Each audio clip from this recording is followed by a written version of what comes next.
Hola queridos hermanos, reciban un afectuoso saludo y sean todos bienvenidos a mi escuela sabática. En esta semana estamos estudiando la lección número 11 del segundo trimestre. El título de esta lección es Visiones de Esperanza. Estaremos estudiando al profeta visionario llamado Zacarías. Esta lección es una de esas que nos ayuda a revisar cuáles son los rituales y por qué los hacemos dentro de la iglesia. Y esta lección nos manda a revisar cómo debe ser el servicio de Dios y para Dios. Y tendremos algunos temas verdaderamente muy interesantes. Por ejemplo, vamos a aprender quiénes son las consoladoras palabras de vida. ¿Cuáles son estas palabras? ¿Por qué se encuentran dentro de las visiones del profeta Zacarías? Seguidamente vamos a descubrir cuál es la promesa de gozo y esperanza que el profeta nos trae.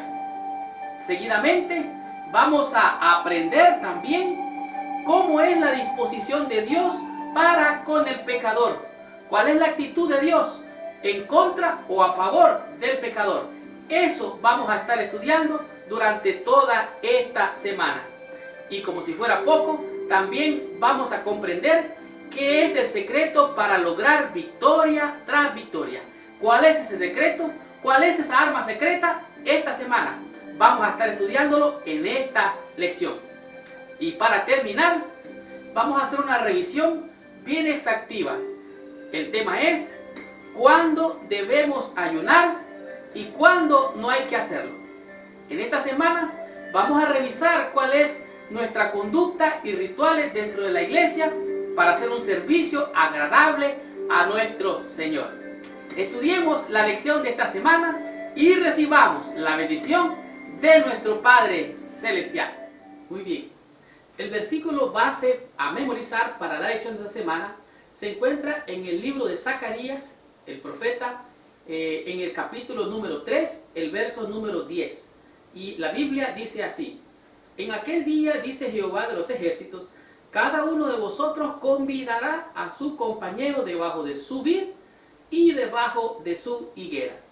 Estos dos, aquí estas dos plantas, podemos decir, tanto la vid como la higuera, son grandes símbolos dentro del pueblo de Israel o del pueblo de Dios. Número uno, porque la vid, recuerden, la vid verdadera es Jesucristo o es Dios. Y aquellos que han sido los pámpanos, las ramas, tendrían frutos. Eso es los gentiles. Pero las ramas verdaderas, en este caso, de la vid verdadera, que es Israel, tendría frutos. Y la gente vendría siendo invitada a tomar de esos frutos. Pero déjeme decirle algo más. La segunda parte dice, debajo de su higuera. ¿Se acuerda usted aquella higuera que no tenía frutos, que el Señor maldijo y se secó? Pues en este caso, en visiones de esperanza, el profeta Zacarías nos dice que esa vid, que un tiempo fue estéril, ahora tendría frutos. Y muchos vendrían de todas partes a tomar de los frutos, tanto de la vid como de la higuera. Visiones de esperanza, la lección del profeta Zacarías, es una lección bien interesante. Por ejemplo, porque en el pensamiento clave nos indica que Israel había sido duramente castigado por su mala conducta, por todos sus pecados, pero que ya era un tiempo de revivir o vivir otra vez en una relación con Dios de acuerdo con sus promesas. Oigan bien, por eso se llama visiones de esperanza, porque la esperanza está en las promesas del Señor. Así es que es necesario vivir de acuerdo a las promesas del Señor. ¿Para qué? Para que nuestro ánimo no decaiga. Cerca de 20 años después del retorno del pueblo de Israel de la cautividad que regresó de Babilonia, el desánimo reemplazó el entusiasmo anterior entre los que comenzaron a preguntarse si Dios todavía estaba presente entre su pueblo. En otras palabras, habían visto la calamidad, habían visto el desastre, las casas destruidas, el templo derribado, empezaron a reconstruirlo y la gente se preguntaba, ¿está realmente Dios entre nosotros? La lección de la semana pasada nos mostró cómo el pueblo, el sacerdote y los líderes respondieron positivamente. Pues ahora el profeta Zacarías viene a comenzar su ministerio y algo glorioso nos presenta. Pasan del desánimo a un ánimo total. Estaba Dios entre su pueblo y de eso es lo que se llama visiones de esperanza, que se pasa del desánimo al ánimo. Por visiones proféticas, Zacarías conoció los planes de Dios, los planes presentes y los futuros. El eterno reino de Dios vendrá pronto, pero el profeta llamó a los que vivían en su tiempo a servir a Dios ahora. En otras palabras, el plan de Dios de ayer, el plan de Dios de hoy y el plan de Dios de mañana es un trabajo que se debe realizar tanto en el pasado, en el presente como en el futuro. Y hemos de servirle al Señor tanto en el pasado, en el presente como en el futuro, porque esta obra no tiene fin. Por eso se llama el Evangelio eterno. No tiene un tiempo pasado, no tiene un tiempo presente, no tiene un tiempo futuro, sino que es un tiempo continuo. Descubramos la lección de esta semana y aprendamos de la lección del día domingo con el tema que es consoladoras palabras de vida. Muy bien. La lección de este día, del día domingo, su tema es consoladoras palabras de vida. Y es interesante notar cómo el amor y la misericordia de Dios se extiende para los hijos de aquellos padres que han sido rebeldes, desobedientes y que no han querido oír la palabra de Dios. Resulta que Zacarías capítulo 1 descorre el velo de todo lo que estaba sucediendo. Y allí el profeta recibe de Dios palabra que Dios está enojado, que se ha enojado con los padres de toda esa gente del pueblo de Israel, pero le dice algo interesante en el versículo número 3, y él le dice, diles pues, le dice Dios al profeta, así ha dicho Jehová de los ejércitos, volveos a mí, dice Jehová de los ejércitos, y yo me volveré a vosotros, dice Jehová de los ejércitos.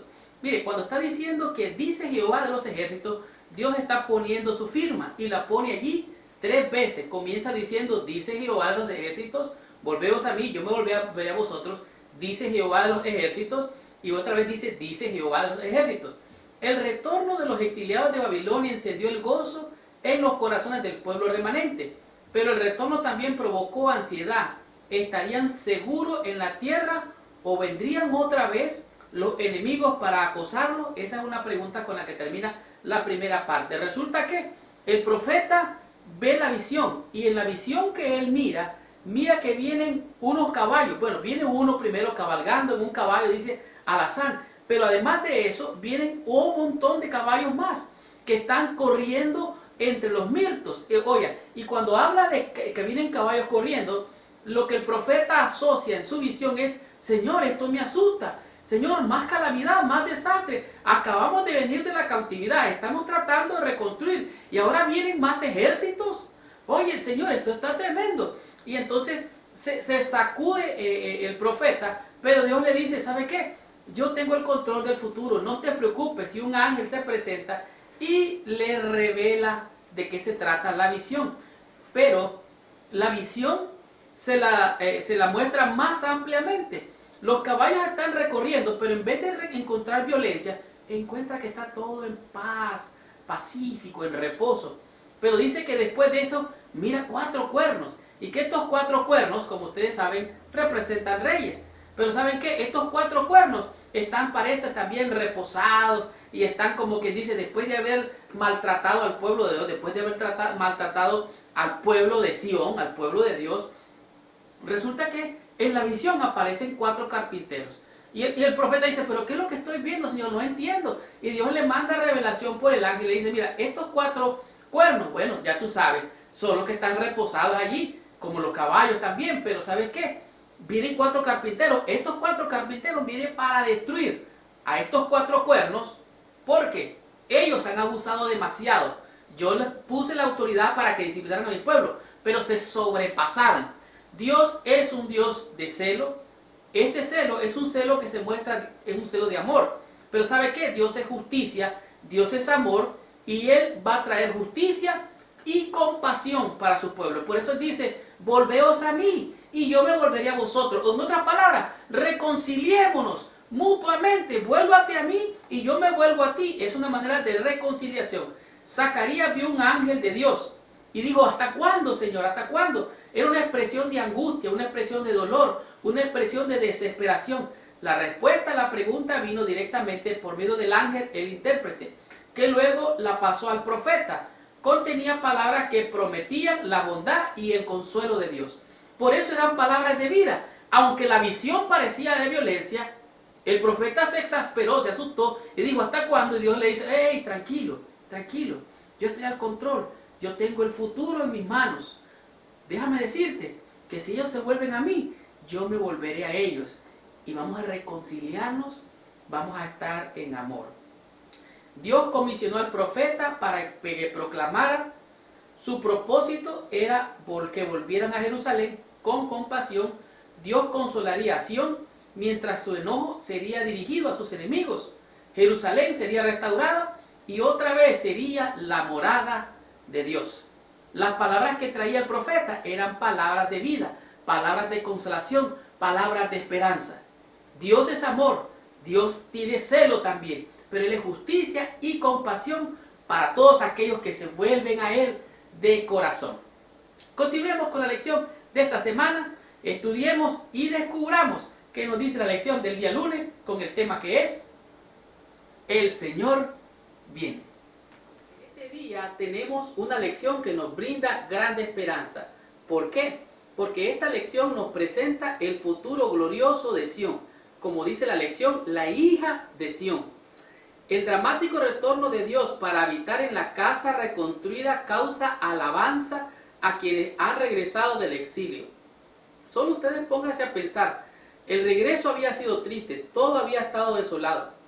Desde las casas de los habitantes de la nación hasta el templo de Dios. Pero resulta algo interesante, que esta tristeza, esta momentánea aflicción, trae un más y mejor peso de gloria. ¿Por qué? Porque se presenta una vista gloriosa de una perspectiva de la ciudad de Dios. En este caso dice que Sión es invitada a regocijarse, porque Dios mismo cuidará de su pueblo. Cualquiera que tocare al pueblo de Dios, toca la pupila de su propio ojo. Esto es bien interesante, ¿saben? Porque la visión del profeta mira a unos ángeles. Los ángeles vienen a medir a Jerusalén, la ciudad, con unos instrumentos para medir. Pero en la medida que están midiendo se dan cuenta que los muros, no hay muros, está sin muros. Entonces el profeta vuelve otra vez a verse afligido. Pero dice ahí nomás, le da al Señor, le da esperanza. Le dice, ¿sabes qué?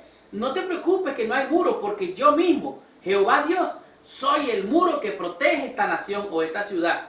Entonces eso le da esperanza. Eso está mostrando que la presencia de Dios vendría a estar permanentemente visible. Y por eso es que dice aquí, canta y alégrate, hija de Sión, porque aquí vengo y moraré en medio de ti, ha dicho Jehová.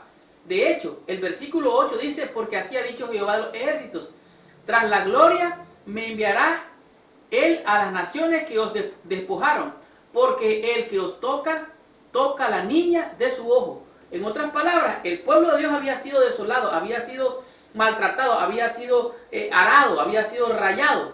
Entonces Dios dice, ¿sabes qué? A esas naciones yo las voy a juzgar, porque quien ha tocado a mi pueblo me ha tocado a mí. Y ahora el futuro glorioso de Sión es que los muros de la ciudad va a ser la misma presencia de Dios. Y esto se torna en alabanza y en gozo. Ahora, algo interesante que sucede es que Israel y los gentiles van a ser prácticamente los mismos adoradores de Dios. El plan original de Dios era que las naciones vecinas vieran cómo el servicio de Israel al verdadero Dios resultaba en bendiciones y prosperidad. Así ellas serían conducidas a unirse al Señor.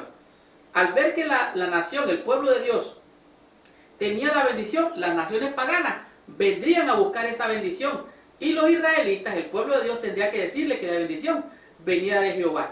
Pero como no habían cumplido, entonces Dios los mandó a disciplinar, los mandó a reprender. Y entonces ahora, esto es lo que está presentando la visión del profeta. El Señor viene, el Señor mismo va a estar con nosotros. Este evento cumpliría las promesas de Dios a Abraham y Sarai, de que por medio de su posteridad todas las naciones del mundo serían bendecidas. Como Dios le había dicho a su siervo, te bendeciré y tú serás bendición. De tal manera que todos los gentiles de todas las naciones del mundo vendrían a adorar a Dios allí, donde se conoce como la ciudad de Dios, la Jerusalén. En otras palabras, la hija de Sión, como dice, primero era Sión, pero esta era hija de Sión. Su apariencia era menor, pero su futuro era glorioso. Así que, como el apóstol Pablo dice, él fue enviado a los gentiles, él le predicó a los gentiles el evangelio de salvación, era para toda nación, tribu, lengua y pueblo. Y el apóstol Pablo cumplió esa misión llevando el evangelio para llevar un futuro glorioso a todas las naciones. Y así como sería predicado el evangelio, por eso Apocalipsis 14 se cumple. Y vi volar por en medio del cielo a otro ángel que tenía el evangelio eterno. ¿Para qué? Para predicarlo a todos los moradores de la tierra. Dios promete no destruir las naciones, sino incluirla entre el pueblo del pacto de Dios. El futuro prometido es el resultado de la iniciativa propia de Dios y era el anhelo de muchos profetas bíblicos. El futuro es de salvación, el futuro es de redención.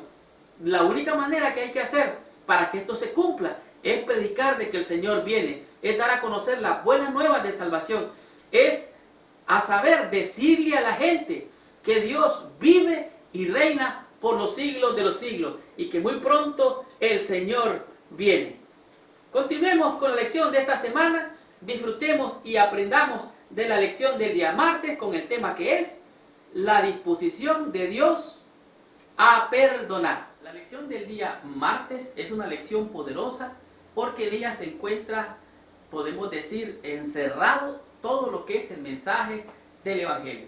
Tal vez con la expresión de Isaías 53, ninguna porción del Antiguo Testamento revela mejor la maravillosa verdad de la salvación por la fe sola como lo hace Zacarías capítulo 3.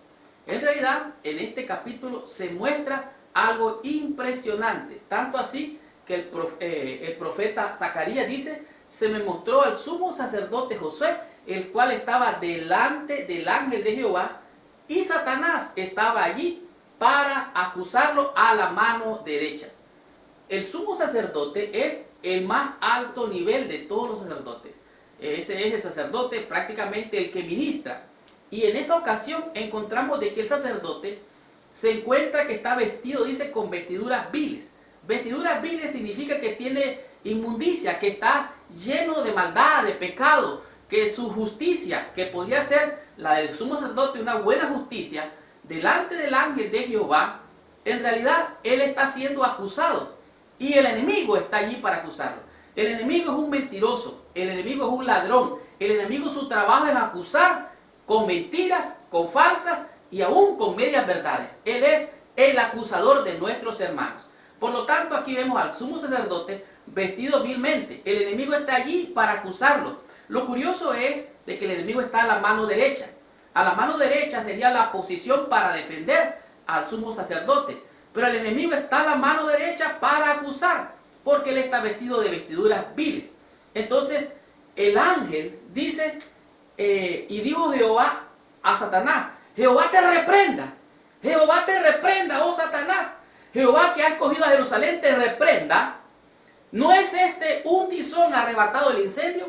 Está diciendo, el sacerdote Josué ha sido arrebatado del mismo fuego, ha sido rescatado de las garras del mal. Recuerda que ellos habían sido recuperados, venían siendo deportados donde habían estado prácticamente prisioneros. El sumo sacerdote Josué es probado sobre la base de las acusaciones presentadas por Satanás. Las acusaciones contra el sumo sacerdote se aplican además de la nación que él representa a todo el pueblo y al sacerdote. El nombre de José también significa Yeshua o Jesús, que significa Dios salva. Oiga bien, en otras palabras, el ángel de Jehová dice, ¿sabe qué? Que sea reprendido el enemigo. Y dice, traigan vestidos limpios y vístanlo. Traigan mitra limpia y póngale mitra limpia. Mientras Josué intercede delante de Dios por su pueblo, Satanás trae acusaciones contra ellos fundadas en su pecaminosidad. Es posible que el sacerdote Josué tenía algunas maldades, pecados en él. Pero, sin embargo, Dios dice, este es un tizón arrebatado del incendio. El Señor rechaza las acusaciones y Josué y el pueblo remanente fueron arrancados del fuego de Babilonia, fueron rescatados del mal. Tú y yo hemos sido rescatados por la sangre preciosa del Señor Jesucristo. Por su muerte nosotros hemos recibido vida. Y el enemigo, aunque nos acuse con sus mentiras y aunque fueran verdades, el Señor nos reprenda, porque tú y yo hemos sido salvos en el nombre poderoso y santo de Jesús. Vestiduras y la mitra dice, a la orden del ángel de Jehová, las vestiduras de Josué que representan los pecados del pueblo se quitan y es limpiado y se le dan vestidos nuevos de salvación y de justicia. La disposición de Dios, la actitud de Dios con el pecador es de perdonar, es de restaurar, es de redimir, es de salvar. Esa es la actitud de Dios para con el pecador. Sigo leyendo. Confesando su culpa, aunque señalando su arrepentimiento y humillación, y fiando en la misericordia de un Redentor que perdona el pecado, con fe se aferra a las promesas de Dios. El sacerdote Josué se aferró a las promesas de Dios, y el Señor, que es tierno en amor y en misericordia, lo cubre con su justicia. Le quita aquellas vestiduras viles y le pone ropas reales. Le da una nueva vestidura. Le pone mitra, en otras palabras, lo restaura. Cuando Dios perdona, olvida y restaura. Y esto es muy importante entenderlo, porque la disposición de Dios es de perdonar, no de acusar. El enemigo, ese es su trabajo, acusar. Mucho cuidado con acusar al pueblo de Dios. Recuerde que hemos leído que el pueblo de Dios es la niña de los ojos de Dios. Por lo tanto, la salvación viene del Señor. No importa cuán profundo hayas caído. No hay un lugar tan profundo donde el Señor no te pueda alcanzar. No hay un lugar tan lejos donde el Señor no pueda llegar. ¿Por qué? Porque Él es el Santo, el Dios de Israel, Jehová, justicia nuestra. No es mi justicia la que me salva, es la justicia de Cristo Jesús. No es mi vestidura la que me hace merecedor de la gracia divina, es la gracia del Señor Jesús. Es por su muerte y por nuestra fe en Él es que hemos sido curados. Dios perdona, olvida y restaura. Esa es la actitud de Dios para con el pecador.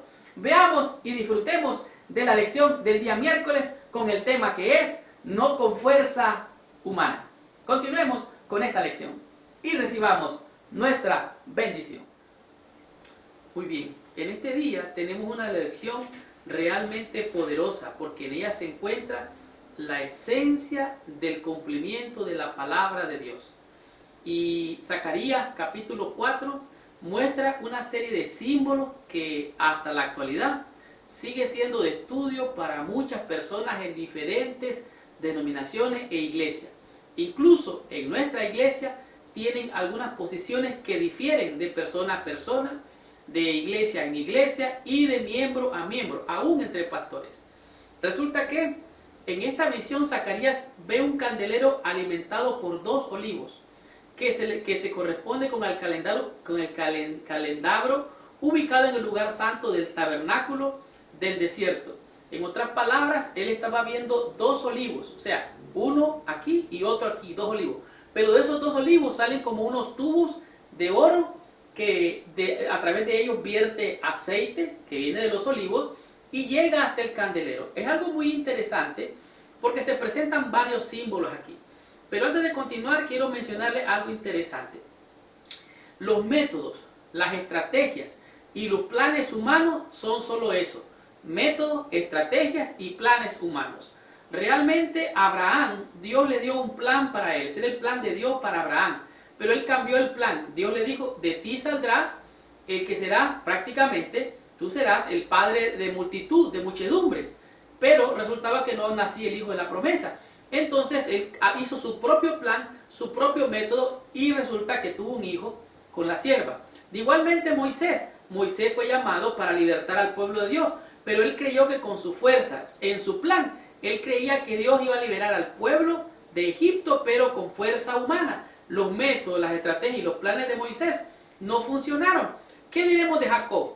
Jacob había recibido técnicamente la bendición de Dios desde antes de nacer, pero usó estrategias humanas, utilizó métodos humanos y de esta manera se causó más dolor que bendición, aunque Dios le había prometido la bendición. ¿Qué es lo que significan todos estos símbolos que vemos en Zacarías capítulo 4? El recipiente con un abundante suministro de aceite simboliza la plenitud del poder de Dios por medio de su Espíritu. Las 7 lámparas brillan con mucha luz, simbolizan la presencia de Dios. Oiga bien, que disipa la oscuridad, así como el aceite de oliva es conducido en el recipiente de aceite encima del candelero, sin ayuda humana, el poder que viene de Dios es constante y suficiente y no necesita agentes humanos.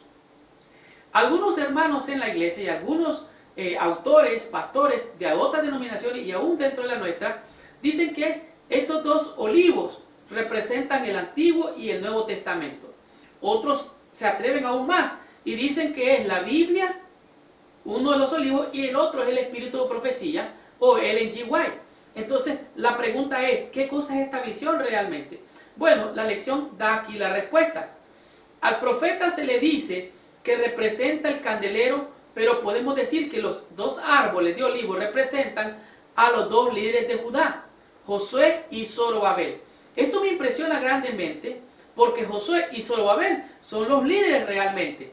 Zorobabel era el rey y Josué era el sumo sacerdote o el sacerdote. Oiga bien, era el rey y el sumo sacerdote o el sacerdote. Pero algo interesante me impacta a mí en esta lección, porque Jesucristo es rey y sacerdote también. No es con espada, no es con ejército, es con mi Santo Espíritu, dice el Señor. Los métodos humanos, las estrategias humanas, los planes humanos no tienen lugar en el plan de Dios. Al profeta se le mostró en la visión dada que el templo de Jerusalén pronto sería reedificado. El Espíritu de Dios, no de los esfuerzos humanos, garantizaba la terminación de la obra. No es con espada, no es con ejército. De este modo se le dice a los líderes que solo cuando el Espíritu los guía, cada detalle del servicio puede glorificar a Dios. Hay muchas veces hay obras de Dios que se hacen, y amén, y gloria a Dios por esa. Pero el Espíritu que mueve esa obra, el sentir con el cual se hace esa obra, muchas veces Dios conoce mejor cuál es el propósito con el cual se está haciendo. No es con espada, no es con ejército, más con mi Santo Espíritu, dice Jehová el Señor. Dios puede llamarnos a tareas difíciles, pero por la obra de su Espíritu, Él puede realizar sus propósitos. Con usted, conmigo, sin mí y sin usted, Dios va a hacer su obra, porque esta obra es de Dios y su Espíritu la hace. Él impresiona los corazones de los hombres para que sean movidos a obrar. Es su Santo Espíritu. Esta no es obra de hombres, aunque hombres son utilizados por Dios. No por el medio de la fuerza humana, sino por Dios, obrando por medio de aquellos que están abiertos a ser usados por Él. No es con espada, no es con ejército, más con mi Santo Espíritu de ese Señor. No con fuerza humana. Esta lección es una lección muy importante. Dios tiene el poder, su Espíritu es poder y es por su Espíritu que podemos vencer toda tentación, toda lucha, toda batalla que podamos tener. Podemos ser más que vencedores, vez tras vez, victoria tras victoria. ¿Cómo? Por medio de su Santo Espíritu. El Espíritu es el que da vida. Él es el que tiene el poder para vencer. Continuemos con la lección del día jueves. Veamos cuál es la bendición que tenemos en este día y descubramos el tema que es más allá del ayuno. Muy bien, en este día nos manda a revisar cuál es la verdadera razón de nuestros rituales dentro de la iglesia. Hay rituales que son bien claros dentro de nuestra iglesia, desde el bautismo, el lavamiento de los pies, la unción, el ayuno, la oración, son rituales dentro de nuestra iglesia. Y en este día nos manda a revisar más allá del ayuno. Ocurría algo interesante en el tiempo de Zacarías. Durante el tercer año del ministerio de Zacarías, una delegación de Betel fue a Jerusalén para hacer una pregunta a los sacerdotes y a los profetas. Llegaron a preguntarles, bueno, nosotros hemos ayunado en diferentes ocasiones y tenemos 3 razones por las cuales nosotros normalmente ayunamos. Llegaron ellos con la pregunta. Dijeron, ¿debemos de seguir ayunando, sí o no?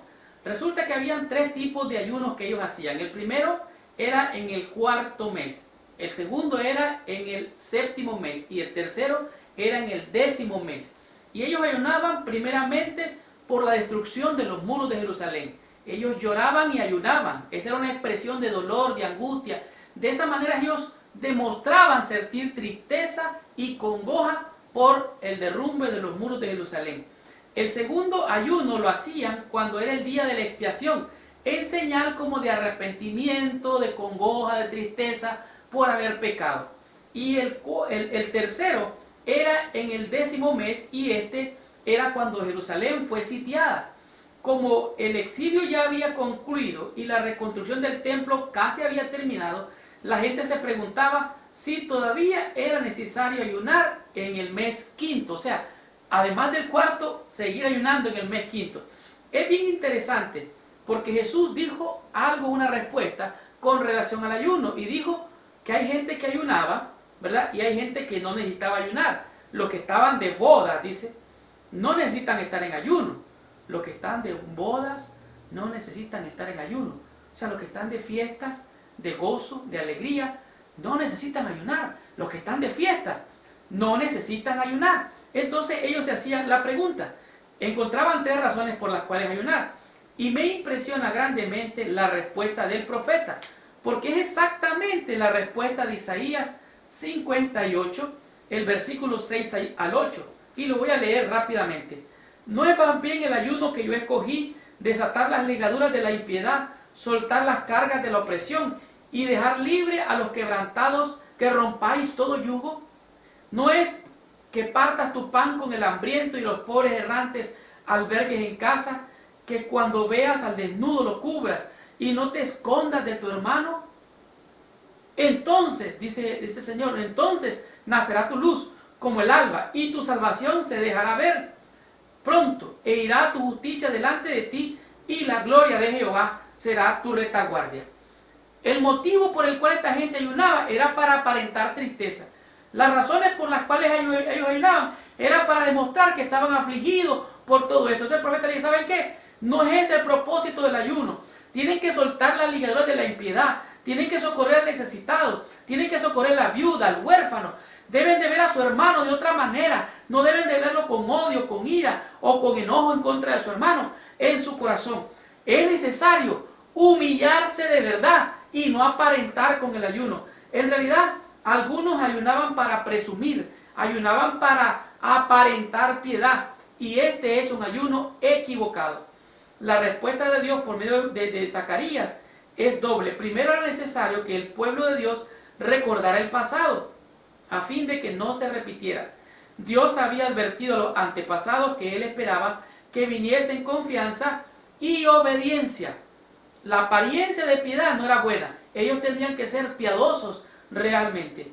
Ayunar, entre otras cosas, debe presentar la clase de muerte al yo necesaria para poder poner al yo a un lado y salir a ministrar las necesidades de los otros. El espíritu del ayuno y la oración verdadero es el espíritu de entrega de la mente, el corazón y la voluntad a Dios. Realmente la verdadera piedad, la verdadera cristiandad no es realmente el ayuno. Eso es parte de los rituales de nuestra fe, pero no es el fin, mucho menos el medio. Ayunar y oración no significa verdadera piedad. La piedad práctica es la que demanda el Señor. Ese es el verdadero ayuno que el Señor ha escogido para ti y para mí. Concluyamos con la lección de esta semana, terminemos con la bendición de esta semana y concluyamos con esta bendición llamada Visiones de Esperanza de Zacarías. ¡Wow! ¡Qué poderosa lección hemos aprendido durante toda esta semana! Visiones de Esperanza nos enseñó cosas gloriosas que sin duda ninguna, al aprenderlas, podemos estar seguros de que Dios ha estado, está y estará siempre con nosotros. El acusador también, ahí estará acusándote a ti y acusándome a mí. Pero Jesús está allí también para interceder y para reprender al enemigo de tu alma y de mi alma. Y aquí estamos los que hemos sido sanados y salvados por el Señor Jesucristo. Satanás sabe que aquellos que buscan a Dios fervientemente para alcanzar perdón y gracia, lo obtendrán. Por lo tanto, les recuerda sus pecados para desanimarlos. Constantemente busca un motivo de queja contra los que procuran obedecer a Dios. Él es el acusador. Él trata de condenarlo, pero el diablo es el condenado. El fuego eterno está preparado para él y sus ángeles. Tú que estás allí y yo que estoy aquí, esperamos a nuestro Señor, un cielo nuevo y una tierra nueva donde morará la justicia. No es para ti, no es para mí la condenación. Jesús, nuestro abogado, presenta una súplica eficaz en favor de todos los que mediante el arrepentimiento y la fe han confiado la guarda de sus almas. Intercede por su causa y vence a su acusador con los poderosos argumentos del Calvario. La sangre de Cristo Jesús me limpia de todo pecado. La muerte de Cristo en la cruz te salva y me salva de toda maldad. Su sangre nos limpia. Los que confían en Él, con fe reciben la consoladora promesa. Mira que he hecho pasar tu pecado delante de ti y te he hecho vestir de ropas de gala. Estamos de fiesta con Jesús. Él nos ha dado vida, nos ha dado esperanza, nos ha dado salvación en su nombre poderoso. Esta semana tengo una pregunta que seguramente va a sacudir tu mente. Estoy seguro que algunos no van a querer contestarla porque no saben qué hacer o no saben ni qué poner. ¿Debemos nosotros guardar los ritos y las fiestas judías? ¿Nosotros tenemos que guardar los ritos y las fiestas judías? Dame tu respuesta, sí o no. Si pones sí, dime por qué sí. Y si pones no, dime por qué no. La lección de esta semana nos mostró 5 enseñanzas poderosas que nos pueden hacer sabios para la salvación. Por ejemplo, aprendimos que hemos sido consolados con palabras de vida. El Señor dice, volveos a mí y yo volveré a vosotros. Hemos de tener reconciliación con nuestro Padre Celestial. También descubrimos que el Señor viene. Por lo tanto, hemos de predicar a toda nación, a tribu, lengua y a todo pueblo. El mensaje de Apocalipsis 14 es un mensaje poderoso para salvación de tu alma y también de mi alma. También entendimos la disposición de Dios de perdonar al pecador. El sumo sacerdote Josué estaba vestido con vestiduras malas, terribles, pero el Señor le quitó su pecado, fue cubierta su culpa y le puso mitra nueva. El Señor perdona, olvida y restaura. ¿Y qué aprendimos en el tema número 4? No con fuerza humana. El Señor ha dicho, no es con espada, no es con ejército, mas con mi Santo Espíritu. Toda obra del Señor debe de hacerse de acuerdo a los planes de Dios, no con métodos humanos, no con planes humanos, no con sistemas humanos. Es con el Espíritu de Dios, no es con espada, no es con ejército. Y también descubrimos en el tema número 5, más allá del ayuno. El ayuno que nosotros muchas veces hemos concebido no es el ayuno que el Señor considera. El ayuno que Dios quiere es que desatemos todo yugo de impiedad, que desatemos toda carga de opresión, que dejemos libre a todo aquel que tengas tú oprimido en tu corazón o que yo tenga en mi corazón. Hemos de ayudar a la viuda, al huérfano, a todo aquel necesitado. Hemos de llevar palabras de vida, palabras de consuelo, palabras de esperanza a aquellos que sufren. El ayuno es no abstenerse de comida, sino de abstenerse de toda maldad, de todo pecado. Y esta fue la lección de esta semana llamada Visiones de Esperanza. La próxima semana estaremos estudiando la lección número 12 con el tema que es el mejor don del cielo. Y les dejo nuevamente la pregunta. ¿Debemos nosotros de guardar los ritos y las fiestas judías? ¿Sí o no? Si pones sí, dime por qué sí. Y si pones no, dime por qué no. Esta fue la lección de esta semana. Gracias por visitar el canal de mi escuela sabática. Les habló su hermano y su amigo Marlon García. Y los espero la próxima semana con esta tremenda bendición.